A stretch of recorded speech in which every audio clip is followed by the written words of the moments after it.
जब भी हम बात करते हैं ब्रेन की हेल्थ की तो तमाम सप्लीमेंट्स की बात होती है। ये सप्लीमेंट इस्तेमाल करें, ये सप्लीमेंट इस्तेमाल करें। कितने सप्लीमेंट लोग यूज करते हैं। मैंने देखा को कुछ लोग 30-40 सप्लीमेंट रोज यूज करते हैं ब्रेन की हेल्थ को प्रिजर्व करने के लिए। इसमें कहां तक सच्चाई है, इसमें ट्रूथ क्या है और करना क्या चाहिए। अगर हम साइंटिफिक स्टडीज को देखें तो वो सिर्फ 3 चीजें इंडिकेट करते हैं कि ये 3 सप्लीमेंट ऐसे हैं जो शायद आपकी जो ब्रेन की हेल्थ है उसको सबसे ज्यादा हेल्प करते हैं। नंबर 1 पर आता है मिथाइल फोलेट। फोलेट जो है वास्तव में एक नेचुरल फॉर्म है B9 का। B9 is vitamin B.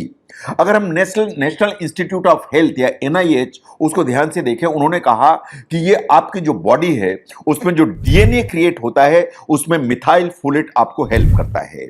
आपके जो बॉडी में न्यूरोट्रांसमीटर्स होते हैं उनको बनाने में मिथाइल फोलेट आपको हेल्प करता है।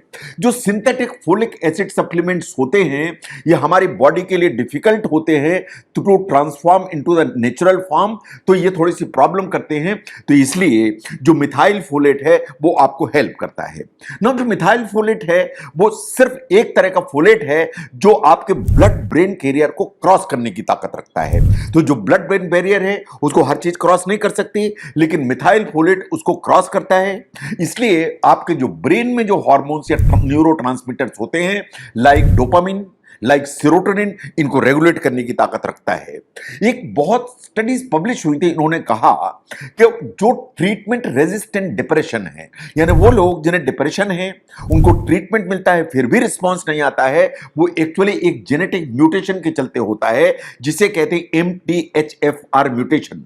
ये जो म्यूटेशन है ये एंटी डिप्रेशन का जो एब्जॉर्प्शन है ब्रेन में उसको ब्लॉक करने की ताकत रखता है। साइंटिफिक स्टडीज ने ऐसा माना कि ये जो पेशेंट्स थे जिन्हें ट्रीटमेंट रेजिस्टेंट डिप्रेशन था, वो SSRI जैसी दवाइयां लेते थे, इनको जब मिथाइल फोलेट दिया गया तो इनका जो डिप्रेशन है उनमें इंप्रूवमेंट आया और जो SSRI जैसी दवाइयां हैं इनकी एफिकेसी बेटर हुई। इसका मतलब यह है कि जो मिथाइल फोलेट है ये ब्लड ब्रेन बैरियर को क्रॉस करके आपका डोपामिन, आपका सेरोटोनिन, इनको रेगुलेट करने की ताकत रखता है। तो अगर हम मिथाइल फोलेट को देखें तो ट्रीटमेंट रेजिस्टेंट डिप्रेशन उसमें यह काम करता है। रिसर्च ने ऐसा ही माना कि जो डिप्रेशन जैसी जो प्रॉब्लम है उनमें जो इन्फ्लेमेशन मार्कर्स होते हैं जो मिथाइल फोलेट उनको चेंज करने की ताकत रखता है। तो मिथाइल फोलेट इज 1। इसका मतलब यह है कि जो फोलिक एसिड है या फोलेट है उनका जो फॉर्म है मिथाइल फोलेट वो आपको एज सप्लीमेंट यूज करना चाहिए। That's number 1। नंबर 2 पर आता है मेथिलेटेड B12। जो मेथिलेटेड B12 है एक्चुअली ये जो होमोसिस्टीन है उसको मिटिगेट करने की ताकत रखता है या उसको खत्म करने की ताकत रखता है ना। होमोसिस्टीन है क्या? होमोसिस्टीन एक अमाइनो एसिड है। ये आपके बॉडी में तब क्रिएट होता है जब आपकी बॉडी में जो प्रोटीन्स हैं वो मेटाबोलाइज होते हैं। जब मेटाबोलाइज होंगे तो होमोसिस्टीन बनेगा और जो होमोसिस्टीन है ये बॉडी के अंदर बहुत सारा इन्फ्लेमेशन क्रिएट करता है, इन हाई लेवल इन्फ्लेमेशन क्रिएट करता है। तो जो हाई लेवल जो होमोसिस्टीन जो क्रिएट करता है वो बहुत सारी प्रॉब्लम कर सकता है। आपको हार्ट की प्रॉब्लम या कार्डियोवैस्कुलर डिजीज कर सकता है, एंजाइटी डिप्रेशन कर सकता है, इन डिमेंशिया या जो याददाश्त को गड़बड़ करने की ताकत रखता है। नंबर 2, जब मिथाइलेटेड B12 आप इस्तेमाल करते हैं तो बहुत सारी चीजों में फर्क आता है। जो नर्वस सिस्टम का फंक्शन है वो इंप्रूव होता है, जो DNA प्रोडक्शन है वो बेटर होता है, जो रेड ब्लड सेल्स का फॉर्मेशन है वो इंप्रूव होता है।